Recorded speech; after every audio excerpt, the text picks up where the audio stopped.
Hey y'all, I am outside of Goodwill right now. I just got my hair done. As you can see, it is purple and black, and I am so happy about that. I don't know what it is about coloring my hair that really makes me feel like I'm myself, but I just want to empower you to find things that make you feel really authentic and do those things. Save up for those things. Get a savings account and draw a little bit of money, even if it's a couple of dollars every paycheck, and treat yourself, because self-care is so important, and it's something we just don't give ourselves enough. And I think life is stressful enough. I think it's really important to celebrate who we are as people, what we survive during the week, what we are able to accomplish, and just giving ourselves more grace for everything we couldn't get done. Like this weekend, I had a whole bunch of things on my list I needed to do, and I feel like maybe I did 20% of those. There just isn't enough time. I went to the grocery store, I did some laundry. I have the ingredients for a recipe, but here's the thing. The recipe is not cooked yet. So, there's that. That needs to happen. And also too, I had hoped to get my oil changed. I had hoped to wash my car. I had hoped to donate certain items. And again, none of that really happened because either I ran out of time or maybe I just didn't utilize my time correctly. So I'm going to work on that. I'm going to work on prioritizing my weekends. My friends, being able to get with them is very important to me. Going to church is important to me, as is wanting to be able to lay in the yard and do art. And I didn't get to do that at all this weekend. And I'm sad for that, because I've had like an art project I've been working on just sitting at my desk staring at me, literally staring, because it's a horse. And I'm like Mod Podging him, and he looks pretty cool. I just have a lot more work to go on him, and I just can't, I feel like I can't get it done. So, but yeah, he's looking at me and just like, we gonna paint my eyes anytime soon? So I gotta find time to do that. But you know, I did get things done this weekend. I did keep moving. I got my hair done, which was a huge thing I wanted to get done. I just feel so incredibly refreshed from, I don't know what it is. I feel like I have mascara. I was in the chair of the place I get my hair done for a minute, but it didn't take that long today. I go to an amazing girl to do my hair. I am telling you, I knew her, and I think we met in second grade, maybe third grade. And we were friends in elementary school, and then we kind of went our separate ways when I left the school. And then later in life, I think through Facebook, I found her again, and I realized she did hair. I was like, oh, I asked her if she wanted to do some fun, crazy colors, and she did. And ever since then, she has been my hairdresser and always will be until she doesn't want to do hair anymore, because I rave about her. I trust her.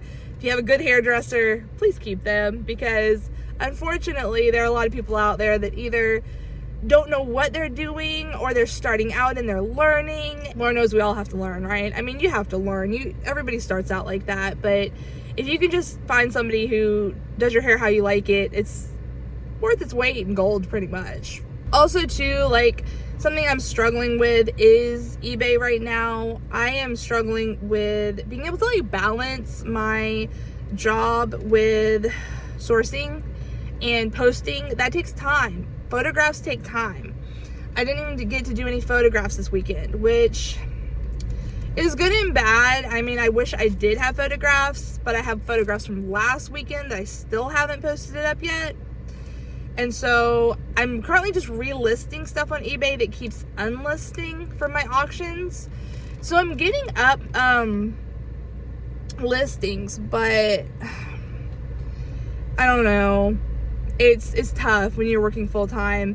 My last video was putting out events about my job, or jobs in general, and the training of it, and really what you go through if you're in an entry-level job, stuff you may be able to relate to. So if you wanted to check that video out, I can link that down below for you. And it's the video right before this video.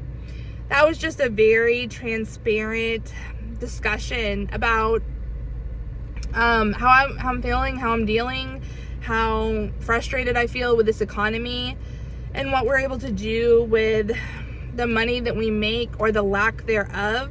And again, the training that we receive oftentimes when we start a new job, how hard it is to push through that. I did want to follow up that video though by saying I am thankful I am still at that job. I have hard mornings, you know, as many of us probably do, where it's kind of tough to want to go to work, to want to do something repetitive, to do something we're not necessarily passionate about. Something that the girl that does my hair told me today, and I agree with this, is just really trying to find positive things about your job that you can appreciate and look forward to, and not hyper focusing on the negative. And so something like that's positive about my job is that I do get to sell local art. It is one of the things the shop I work for offers. And that little sales, well, I have a big sales part of me. I like to sell, but that part of me likes that little part of the job that I work, that I can do that. And that I can ring up and wrap up people's like gifts that they're buying, like Mexican pottery. There's actually some oyster shell art. All kinds of vendors are at where I work. I've discovered that kind of like selling vegetables really doesn't do it for me. Like, whoa, I sold some carrots today. You know, but I like to sell pretty things, jewelry, home decor, vintage, again, local artists or artists in general. I would love to sell plants. I hope the place I work for eventually starts carrying like live plants, because I feel like people would really buy plants. Maybe I'm wrong, but I recently went antique shopping yesterday. That was also something I did. I took a day and spent it with my boyfriend, and we went out and shopped at a local antique store that was downtown in an area near me. I had never been to it before. I just looked it up and I was like, okay, let's do something random. And it was a high-end boutique vintage type shop, and it offered everything from live plants to pottery to jewelry. I saw like, sorry, my bangs like continue to want to get in my face, but I saw so much that like I would have probably bought had the prices been different. But the thing is when you're shopping a more like bougie boutique type place, prices are gonna be not what they are at Goodwill. And so yeah, I did leave there spending too much, but I got tell me if I'm wrong, it's called a Cebu blue plant from there. It was hanging out of like an orange soda glass bottle in the water, and I was like, oh my gosh, like I loved how it looked. I loved that it was in a bottle, and so I grabbed that one, and I'm pretty sure you can propagate that one as well. So I love getting plants you can propagate and that are very easy to care for. I also picked up a planter I found from there, and it was made in Poland, and it was $24. So that was expensive. Not necessarily for what it was, but for what I was planning to spend that day. That was a little extra self-care right there, but I don't know. Sometimes I get in these stores and I don't make the wisest decisions if I get around prices like that. Tell me if you're like that. Like, do you go in stores and you're like, okay, I'm gonna not buy this and this and this, but I have to leave something. Like, this is cute. How about $30? And even though the price sounds cheaper because everything in the store is priced more expensive than whatever you're holding, it's still not the amount you came in there wanting to spend. You know what I mean? I should have just walked out of there with the plant. That's all I should have bought from that store. The Cebu blue plant was $8, I think. So I'm glad I got him, and I'll have to put him in this video. Actually, I'll insert a clip right here. I'll take it when I get home so you can see it. So here's my Cebu blue plant.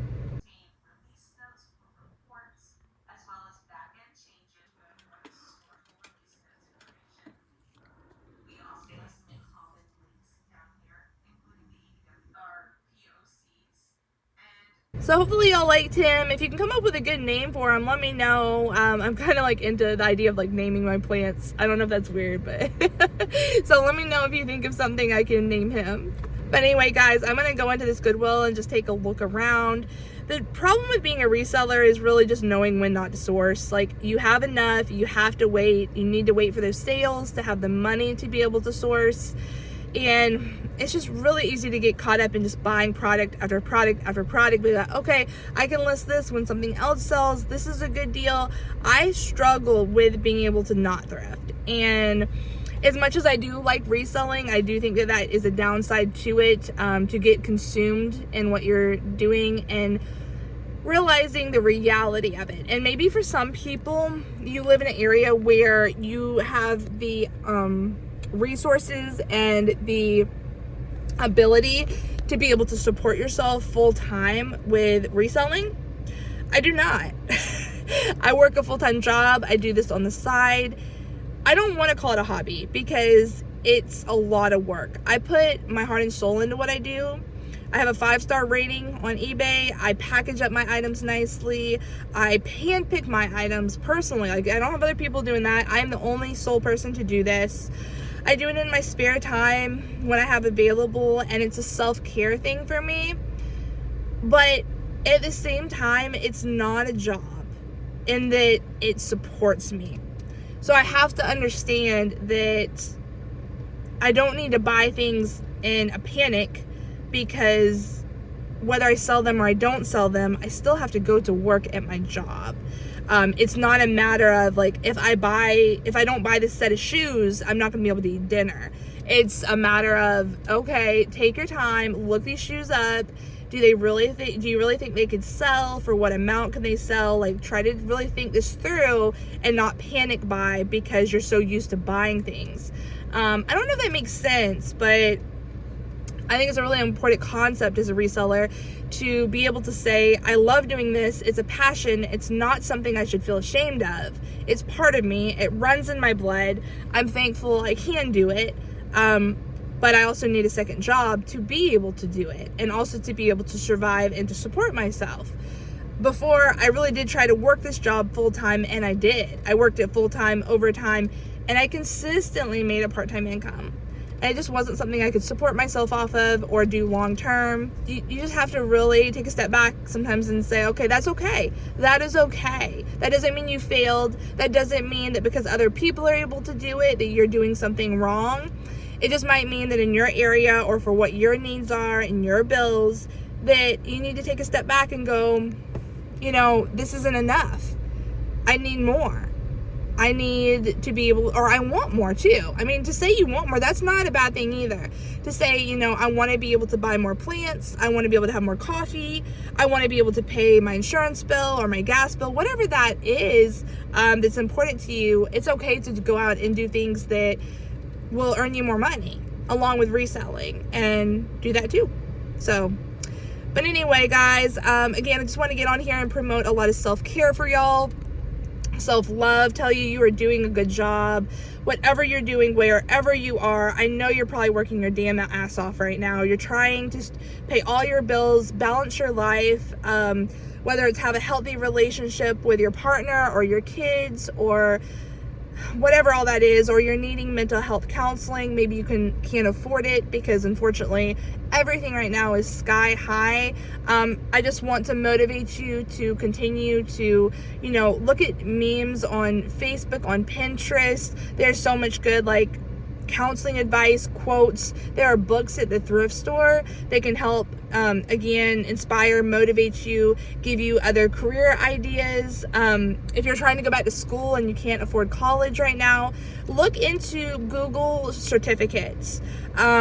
I'm hearing about, you know, more people doing that. I'm hearing more like advertisement type stuff on that. I'm personally looking into it myself, for potentially digital media marketing. So I'm not sure of all of these certificates that Google offers, but I do know, I think it's $49 a month. I don't think you have to be in a contract, and I think you can stop it every month if you wanted to. So that's a lot more affordable than college today. And I know we're all trying to get ahead and better our lives or get out of the jobs that we're in currently to pursue other dreams, other goals. The worst feeling is feeling like you don't have hope. You lose your hope, you lose your resources, you lose your direction. And sometimes we just have to kind of invest a little bit of money into ourselves to find out what that direction is. And so it's okay. It is, y'all, I want to normalize this. I want to really hone in and normalize this. It is okay to say you don't know. It's okay. It's okay just to take one class. You do not need to take 18 college credits to feel successful. If you are working right now, if you are stressed right now, take one. Start with one. One book, one class. Start. Try it. You don't like it? That's okay. Change your major, or your certificate, or whatever it is you're doing. You don't ever have to feel like you are forced into being someone you're not. You know, forced into a box, forced into the pressure of society, or pressure maybe of your family, or pressure of whatever it is other people around you are doing in social media to be somebody that you weren't created to be. We all have goals, we all have dreams, we all have something within us that makes us happy that's different than the person next to us, and that makes us unique. I feel like if you can just tap into what makes you passionate, and that's easier said than done, you guys. Like, I have struggled with that for years, trying to find myself. What do I like? What is my style? Who am I as a person? I mean, there are so many questions, so many videos I want to make, things I want to say, because I think they're relatable. And even though I don't have all the right answers to these questions, maybe you can relate to me. Maybe you are sitting in your house or your apartment or your car, and you've had a really long day at work and you're exhausted and burned out, and you're watching my video and you're going, okay, well, at least I'm not alone. And sometimes we just need to hear that. We need to hear that we're not alone, that there are other people out there that are searching and looking and battling and right there alongside with us. So don't give up. Wherever you are, don't give up. Keep pushing through. We will find ourselves. We will find a way. Okay, guys? All right, take care. Have a good week. And take care, guys. I hope you have a wonderful week, and I look forward to seeing you next time. Bye.